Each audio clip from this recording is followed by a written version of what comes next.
Morning friend, Priyanka লাইফস্টাইলের আমি প্রিয়াঙ্কা নতুন আরেকটি ব্লগে সবাইকে স্বাগত জানাই। সবাই কেমন আছো? আশা করছি খুবই ভালো আছো, আর তোমাদের ভালোবাসায় আমরাও খুব ভালো আছি।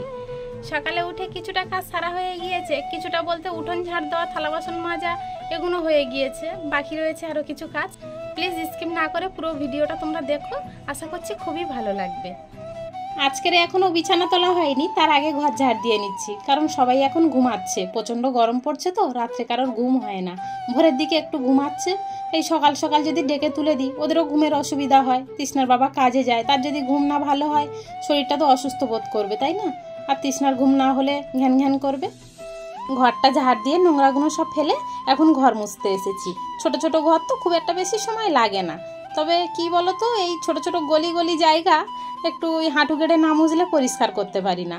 আর আমার তো অভ্যাস নেই যে ওই স্টান দিয়ে মোছার, তাই ওটা দিয়েও মুছি না। আমার যেন মনে হয় আমার কাছে আমার এইটাই ভালো, তাই এইভাবেই আমি ঘর মুছি। আর কত সরু সরু জায়গা দেখো আমাদের বারান্দার মধ্যে, এইভাবে কষ্ট করে চলাফেরা করতে হয়। আর তৃষ্ণার খেলনা বাটির তো আর ধরছে না ঘরের মধ্যে, তাই সরিয়ে সরিয়ে সব সুন্দর করে মুছে নিতে হয়, নাহলে ছোট মানুষ খেলা করে সব নোংরা করে রেখে দেয়।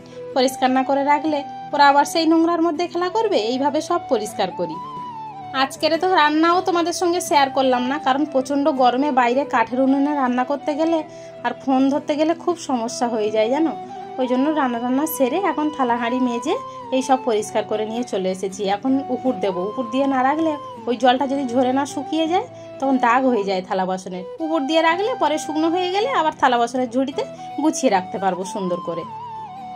তৃষ্ণার বাবা সবজি বাজার করে এনে ওই মিট কেসের তলাটায় রেখে দিয়েছিল, যাতে ঠান্ডা থাকে শুকিয়ে না যায়।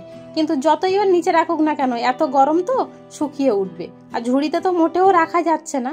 তাই এই নিচে রেখে সবজিগুলো একটা ভিজে ছেঁড়া গামছা দিয়ে ওগুলোকে ঢেকে রাখলাম। ওদিকের কাজগুলো তো মোটামুটি সারা হয়ে গিয়েছে। এবার এই বোতলগুলোতে জল ভরে আর এই বালতিতে এনেছি ঠান্ডা জল কুয়ো থেকে, এর মধ্যে চুবিয়ে রেখে দেবো। অনেক কষ্টের পরে যখন একটু এসে বসি তখন মনে হয় একটু ঠান্ডা জল পেলে জীবনটা ফিরে পাওয়া যায়, তাই না? আর এখন নিয়ে চলে এসেছি মেথি ভিজানো জল। প্রচুর পরিমাণে চুল উঠছে জানো, মাথায় ঘাম বসছে তো আর চুল উঠে যাচ্ছে, ওই জন্য ভাবলাম একটু মেথি ভিজানো জল মাথায় মেখে তারপরে পরে স্নান করব। আর অনেক কাজ আছে আজকের একটু বাগানে যেতে হবে, তোমরা অবশ্যই দেখো কি কাজ করি। বাড়ির কাজ সব সেরে রেখে এখন তৃষ্ণা আর আমি বাগানে চলে এসেছি। চলো, এখানে প্রচুর কাজ আছে, তোমাদেরকে পরে দেখাচ্ছি।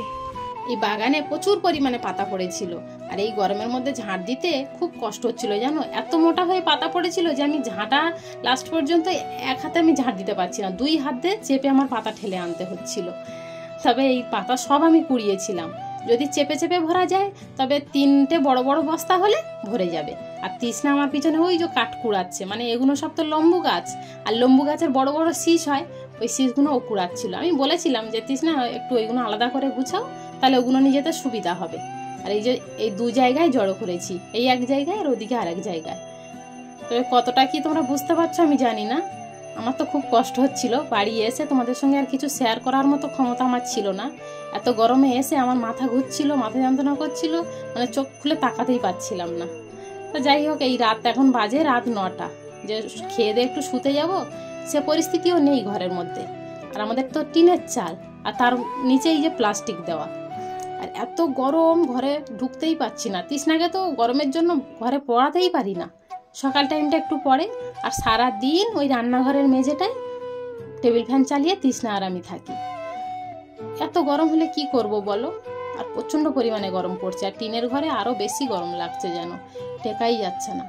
তাই এই ভিজে কাপড় জামা সব চারিদিকে মেলে দিয়ে আর একটু ফ্যানটা ছেড়ে দেবো, দিলে ঘরটা একটু অন্তত ঠান্ডা হবে। আর সারা রাত তো ঘুমানো যায় না জানো, এই গরমের জন্য খুব কষ্ট হয় আমাদের। তবে তোমরা তো আর আমাদের কষ্ট বুঝবে না, আর কি বলবো তোমাদেরকে, তোমরা একরকম দেখো আর একরকম কমেন্ট করো। সত্যি এটা কি আর বলবো, কিছু বলার ভাষা আমার নেই। তবে চলো আমাদের ঘরটা আমি একটু দেখিয়ে নিই।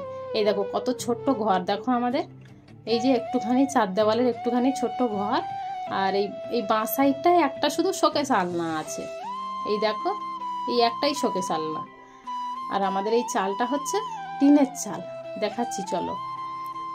এই যে চারিদিকে এইটুখানি ছোট শুধু একটা খাট পড়েছে, আর একটা শোকেসে ঘর ভর্তি, আর টিনের চাল, তার নিচেই প্লাস্টিক দেওয়া যাতে জল না পড়ে। ভিডিওটা কেমন হলো তাহলে জানিও। আজকের এই পর্যন্তই রাখছি।